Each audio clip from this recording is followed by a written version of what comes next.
Hello everyone. My name is Dan Cavanaugh. I've done a few videos on YouTube, two of which were based upon my past and the current present, but I got a request from somebody asking me to do one of them on happiness. So, and since I've had a lot of experience with happiness in the opposite end, I figured I'd do one. Now, to start off the video, I would just like to say the definition of happiness is not it's not written in stone, regardless of what Webster's might say it's not. Every person experiences different types of happiness at different times in their life and in different forms, you know. For one for me was to just one day see my mother smile. That would have been true happiness. For other people, it could be seeing the person they love, the person they're married to, the person they're engaged to, that kind of thing. Um, but happiness is not one specific area. It's very broad and very very wide. I mean, you could think what I think happiness is and what you think happiness is. It may be complete opposites, but it's still happiness, and it really does depend on the person. A little bit about that with me. You know, I really hadn't found true happiness. I mean, I thought I did, but it was led by false hope, and then the happiness turned to turmoil after everything went downhill. And if whoever's viewing the videos, if you've seen any of my previous videos, the biggest one I think I've done was on my placement life. It was titled "No Child Left Behind for Real," um, and I just to reiterate some of the stuff I put in that video. Uh, for the parents that have young children in placement, whatever age they are, you know, the biggest thing that you can do for them is be there, be supportive. You know, if because kids, the way I know when I went to placement, I was really young and I was scared. I mean, very scared. It's like being. I was like, I don't know, 6 or 7. It's like being in a house full of strangers and you don't know any of them, but every one of them just has a different personality. You don't know what to think. You're not used to being around this type of people. So, I mean, it was one of a couple of the scariest years of my life right there.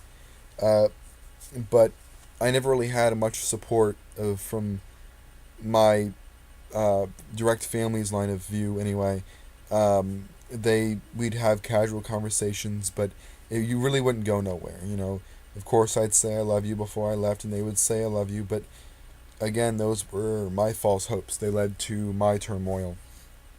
Um, and you know, during the age I was, it was a coping thing for me. It kept me going. You know, maybe just thinking maybe one day somebody will wake up and see, you know, what they are doing, or maybe one day someone will wake up and see that I really do care, but all they're doing is literally killing my emotions. You know, um, another thing that goes along with happiness is love.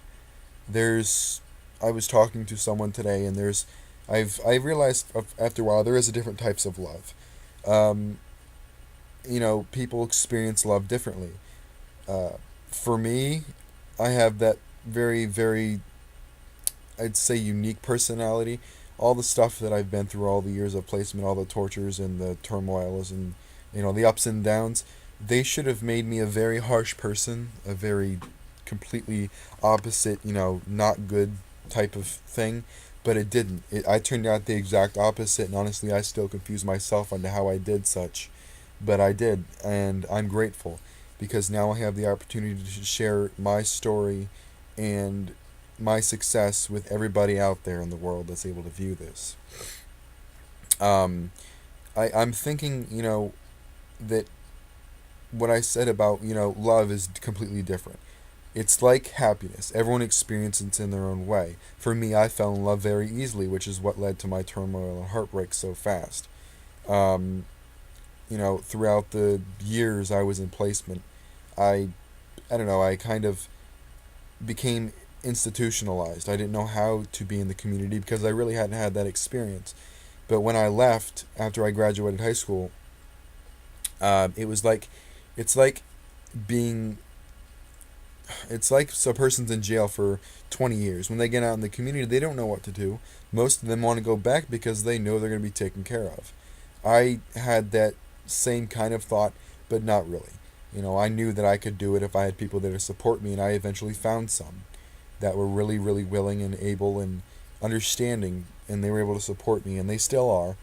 Um, but I just wanted to reiterate the fact that, you know, happiness doesn't come in a box. It doesn't come in a note. It doesn't come even in a marriage. It doesn't that doesn't happen. You know, you have to find that within yourself, and maybe if the other person that you're with or whatever is in the same boat, you could find happiness together. Um, I know I've had a lot of issues with that, some recently, but the biggest thing you got to remember is don't give up. I mean, there was many times in the past month I just felt like just laying it all down and just not doing anything. And even through my life, there was times where I didn't think I was gonna do it. I just wanted it all to end. You know, a few times it was almost close to ending, but I was able to pull through the tougher times, and now I'm happy, partially. I'm finding that spot in my life where you know I really need to focus on me. My life's been based around other people. If they aren't happy, I'm not happy. If they're sad, I'm upset. That kind of thing, and I was taken advantage of a lot, because of that. But people during those years, people told me that was one of my strengths is my very, very passionate, kind heart. Yet I think I always thought it was one of my greatest weaknesses, and it's both. My kind heart contributes to my personality, making me a very, very nice person. But my kind heart is what brings on most of my heartbreaks, because I don't see clearly what's going on in front of me. I don't see what's going on, why this is happening. I ignore everything because, love is a very complicated thing. It's one of those things where you can't. With me, I couldn't see the bad. If it was bad, I'd push it away and focus on the few good things I did have at the time. And it led to my heartbreaks. It led to quite a few of them without my life. I mean, like I said, one more recently. But what I've also another thing I've learned is I wrote a paper for a newspaper when I lived in Harrison Valley, Pennsylvania. Um, I wrote a short paragraph about life, and it's more or less like, you know, you can't always take the easy way out. There's always going to be rough spots. There's always going to be that time where, you can't find a way out. You have to push through the crap that's thrown at you. Um, but at the end of that rough road of that time, you will feel better, and you will find what you really truly want and need. Um, for me, it was just realizing myself. I understood clearly. I mean, I don't. There's a lot of stuff about me that I still need to uncover and realize, but the biggest thing I've come to accept is that, I'm not like other people. I'm different, and even though I may think that as a weakness, and sometimes it is, it's mostly my greatest strength, and it always will be. And this video is to show support to not only the families that have children in placement, but the children in placement themselves. I went through about 9 years of placement, going from RTF to residential and detention centers, that kind of thing. But I don't honestly, it was devastational. It ruined my whole childhood was spent in placement, and now that I'm out, I'm kind of catching up, in for lack of better words, I'm catching up on the childhood that I missed. And for the parents, if the child is in placement for a long time and he or she gets out, don't try to consequence them or don't get mad at them for acting childish, because honestly, if they've been in placement for their childhood, you can't really blame them. I mean, they're just trying to catch up on the life they missed that they couldn't have when they were in placement. And to the parents, it's just placement is different than what you're told it is. Most every placement that I was at during the last 9 years, you did the same thing every day at the same time at the same place.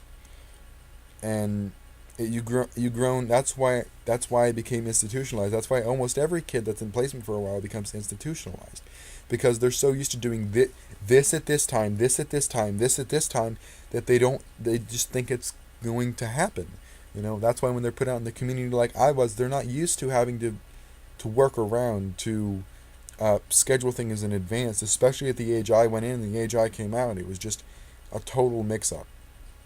Um, but yeah, like I said, to the parents, it's not all easy as like if you read a pamphlet about a placement now, because the kids are the ones that are first-hand experience of it. They know what goes on behind those closed doors. They know what goes on behind those gates or those fences or those buildings. They know what happens.